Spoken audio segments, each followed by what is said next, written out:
Alright, welcome back to Q2 Week 7. This is Walk This Way. Today we are actually on day 2. So yesterday we set up the mesh. So we put our person in a T-pose, we got him set up, and then we talked about rotational point centers. We removed all the old animation, we collapsed all of our stacks via our new tool that we talked about. And we also discussed naming conventions and talked about the naming tool and how it works.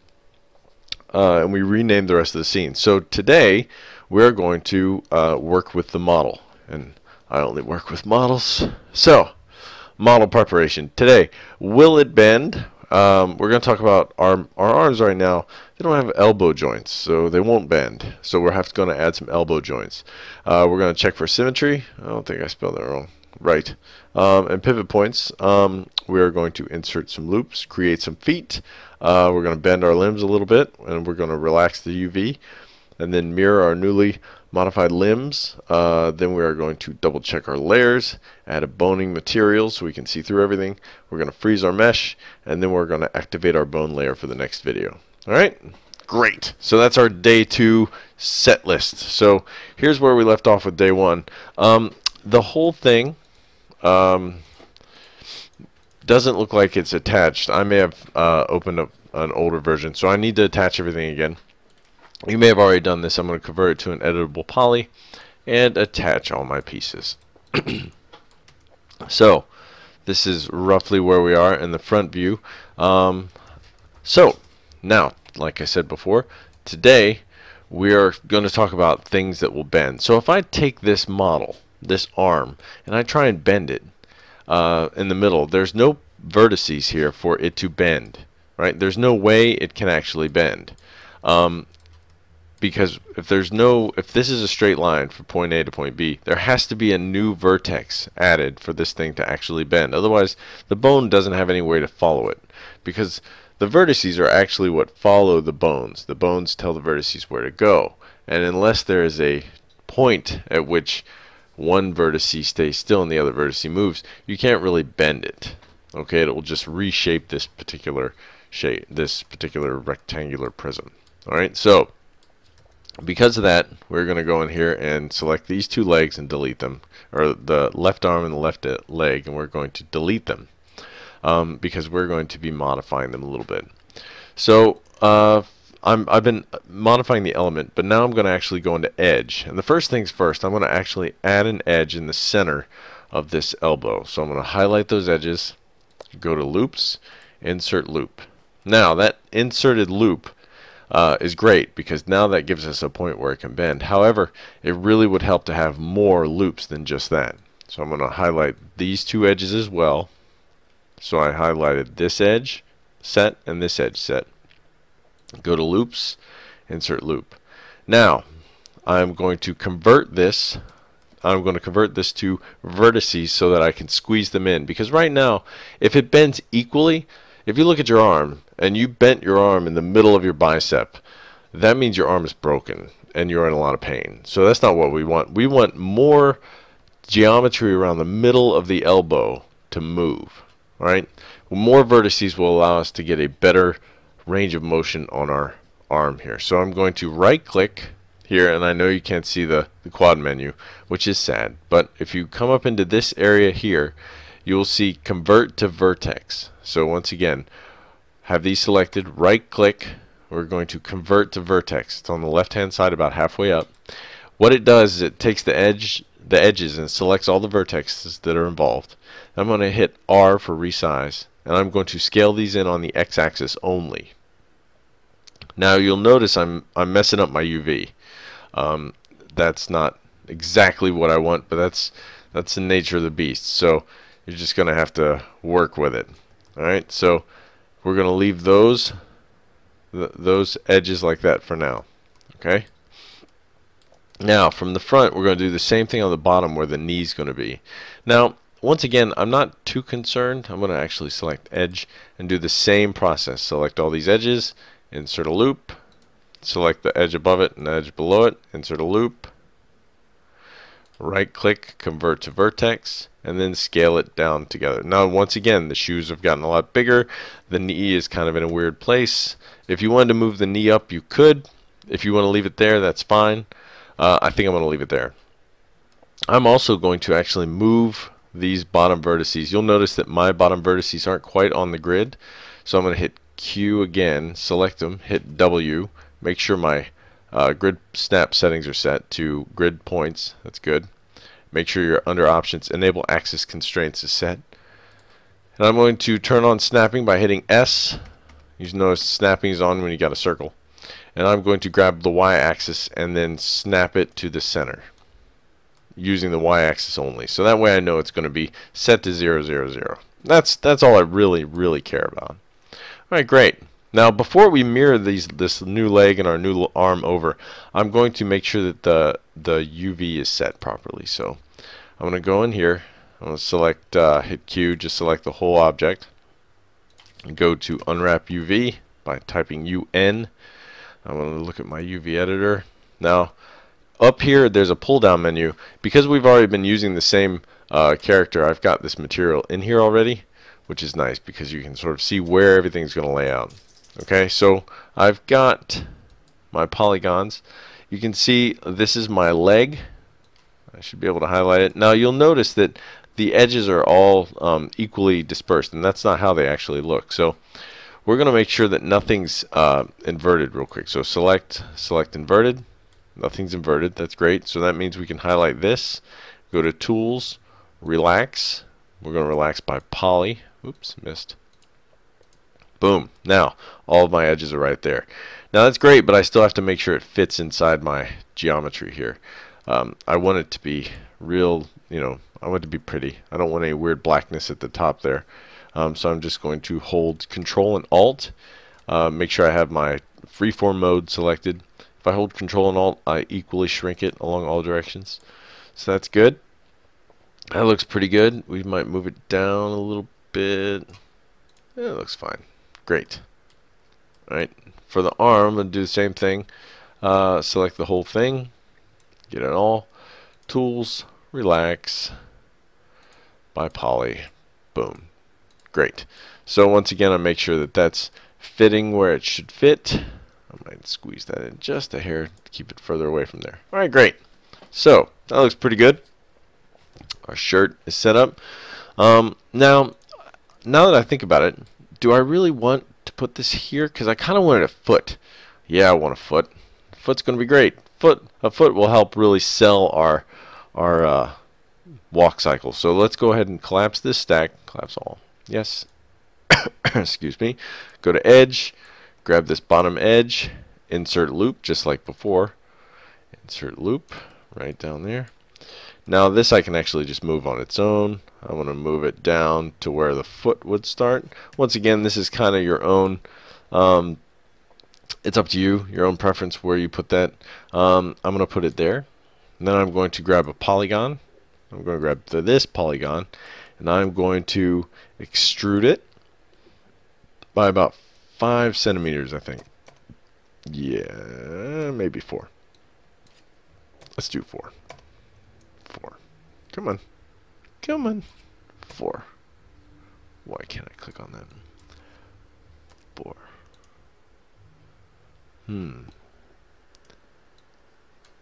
4. 0. Okay. Now I'll do it again. Alright, so I get 2 4-centimeter chunks. Alright, great. So I'm going to click OK, and I'm going to leave them blocky. It's okay, but I want the geometry here that will let me sort of move with this a little bit better. Okay, and now that we've created this foot, we're going to have to make sure we re-UV it. Okay, so I'm going to go ahead and back out and add an unwrap modifier to it. I'm going to my UV editor, and once again I can pull my Minecraft person. Now this section here will need to be added because you can see it's not really there, or at least it doesn't seem to know that it's there. I'm going to make sure I turn off ignore backfacing because I don't like it. Alright, great. So now I'm going to planar map this from best alignment, which gives me kind of this weird huge shape. And now I'm going to think about where I'm going to slice this. Right now it's not in a good place, but I'm going to grab edges. I'm going to grab right here, this edge on the inside of the heel. Right? And I'm going to break it so that it will relax nicely. I'm also going to break this entire section off here. All the way around except for right there. This last one I'm going to leave. I'm going to break that. By doing that, this bottom section should flop out and this should relax. So I can grab the whole thing now, highlight this section, and relax it by polygon angles. Now it should relax out like that when you complete it. Now this section here might need to be stitched together. I'm going to average that, grab the whole thing, and relax it again to make sure it's nice and flat. So that should be good. That should lay out well. So now all we have to do is put this in a logical place. So I'm going to use my freeform mode tool. I'm going to rotate this around just so I can put it in a better spot. I'm going to hold control as I move this down. I'm going to put it in that black area that we were using for the foot earlier. It's laid out well, well enough. This section here can be extended out a little bit. It doesn't really matter since we're not getting all crazy on it. But now at least our shoe is set up like that, and we can minimize this and see that our shoe makes sense now. Also, since I'm here, I'm going to collapse all. Hit yes. Grab these verts here. I think I'm going to move those up a little bit. Oh, too much, like that. Oh, I've got snapping on. I turn snapping off by hitting S. I'm going to move, actually I think I'm going to move all 4 of those up so it's more shoe-like. There. Look at that, fancy. And because I did adjust that, I'll have to go in and adjust the unwrapping as well. It should be quick. I tell you, once the unwrapping slicing is done, the rest is easy. Because all it is just going back and hitting relax again. And it's that simple. So now I can just make sure everything fits where it's supposed to. I'll grab just that section, turn my freeform mode tool on, and then readjust this so it fits where it should. There. And this as well. I'm going to shrink this. I need to get the whole thing. Let's shrink. And shrink it down so it fits. I don't want any blue on there at all. I could probably rotate it and make it a little better if I turned it like that. It could be bigger. Now, for my 2D artists out there, you might be like, ugh, now this thing is like diagonal, so your 2D artist is going to have to like create laces that go sideways. You know, whatever. It is what it is. You know, you try and make it easy, but since we know that we're the 2D artist on this and we're not really doing a whole lot more detail, I'm not worried about it. Anyway, so I'm going to collapse that stack. Collapse all. Yes. I've got an editable poly. Now what I'm going to do is mirror those from the front. I'm going to turn my grid on. I hit F for front to get in the front. Now I'm going to mirror these to the other side. Okay, so I'm actually going to, let's see, grab the entire element. Yeah, that makes sense. It probably would have made more sense to do this as an individual object first. But that's okay. I think it'll still work. I don't know if I can mirror this, just this piece. I don't think I can. You know what I could do? I could take the whole thing and mirror it and then delete the pieces I don't want. Let's do that. So I'm going to mirror it, and it should mirror perfectly across the way. And now I can, oops, I need to make copy. So mirror, copy, okay. Now I go in and grab my instances that I don't want, which is this and this, because those are the 2 sections I actually want. Now I can hit Q. You'll notice P torso 01. So I've got P torso over here. So this stuff is fine. If I grab this, there's nothing else here I can grab. So from here I should be able to grab this and attach. So I'm going to go in here, attach, boom, and it's done. Alright, so now I've mirrored my other side. I've got elbows and I've got knees. Now, Just to check my notes here, make sure I'm on track. So far, we've talked about having it bend. We checked for symmetry and pivot points. Actually, that's what we need to do now. Okay, we inserted loops, but we need to check for pivot points. So our pivot point right here is in the hips, which when we build a character is not where we want it. Okay, where we want it is down at the bottom at 0, 0, 0. Now I know that I snapped these feet to there, so all I need to do is go into my hierarchy tab, go to Effect Pivot Only, make sure my snapping is set to on to grid points, and I'm going to hit S for snap and snap that directly to the center. And if it's not absolutely directly centered, we need to make sure that happens. There. Good. So now from the front, we are directly snapped to center, and that's good. We can go back, turn off Effect Pivot Only, and go back to Create. So that's good. Now we need to bend the limbs. You see, later on, we're not actually going to move into inverse kinematics for this particular model. However, we will very soon work with IK. Well, today we're only working with FK, which is forward kinematics. But if you're working with IK, you're going to need to have a setup where you have more control over how this moves and how it bends. Okay, so what we're going to do is we're going to take these pieces, okay, and we're going to bend the legs just a little bit. Alright, so I'm actually going to go into my edit mode, vertex, and I'm actually just going to take all of these. I'll get my square.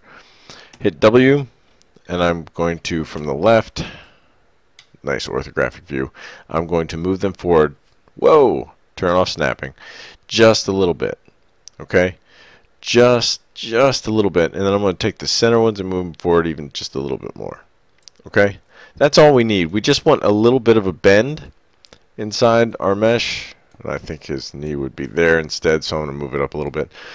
From the top view, I'm going to do the same thing with the arms. However, with the arms, I'm going to do something slightly different. I'm going to take the this section and hit E for rotate and make sure angle snap is on. I'm going to move it 5 degrees. I'm going to do the same thing on the other side. 5 degrees in the opposite direction. Boom. Alright, now I'm going to grab both of them and hit W and move them forward just a little bit.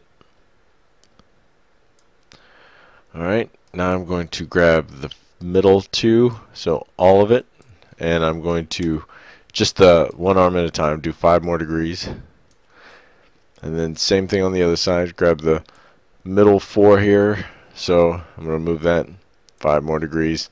Now I'm going to select all of these and hit W, and I'm going to move those like that. So what I've got is a little bit of a bend in the arms, and I want this because I want the arms to be slightly bent for when I actually build IK. Like I said, it's one of those things that as you're building a mesh, it's a good idea to remember. You just want a slight bend in the knees and a slight bend in the arms. So now that that's done, if we wanted to, if we were worried about the UV, we could go in and re-relax and make sure all that's going to look good. I'm not too worried about it because I don't think it's really distorting things a whole lot, so we're just going to keep moving. If you want to re-relax those UVs, feel free to do so. Okay, so now we need to double check our layers.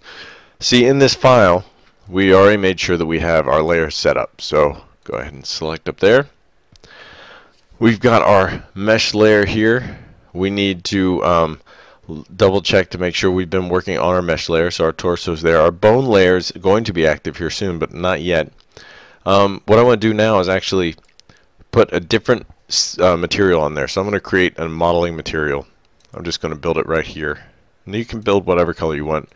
I tend to use a blue, a nice light blue. And then the opacity, I set it to like 40. It doesn't really matter as long as you're happy with how you can see through it.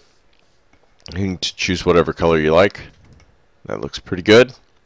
That way we can see our bones. And now we're going to right click, go to Object Properties, and make sure when we do this we're going to turn off Show Frozen in Gray, because I don't want it to show frozen in gray. I want to be able to see through the object when we're actually putting bones in there.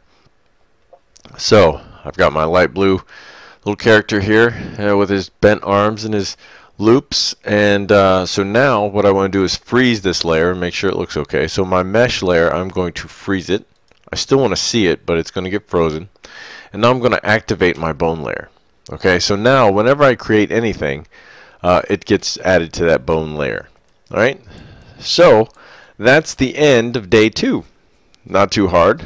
I hope you followed along. I hope you paused when you needed to make sure you caught up.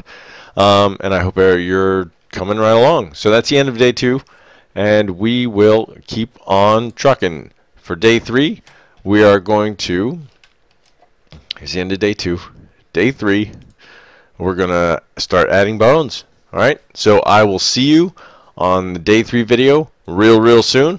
Thanks for watching, and I'll see you next time.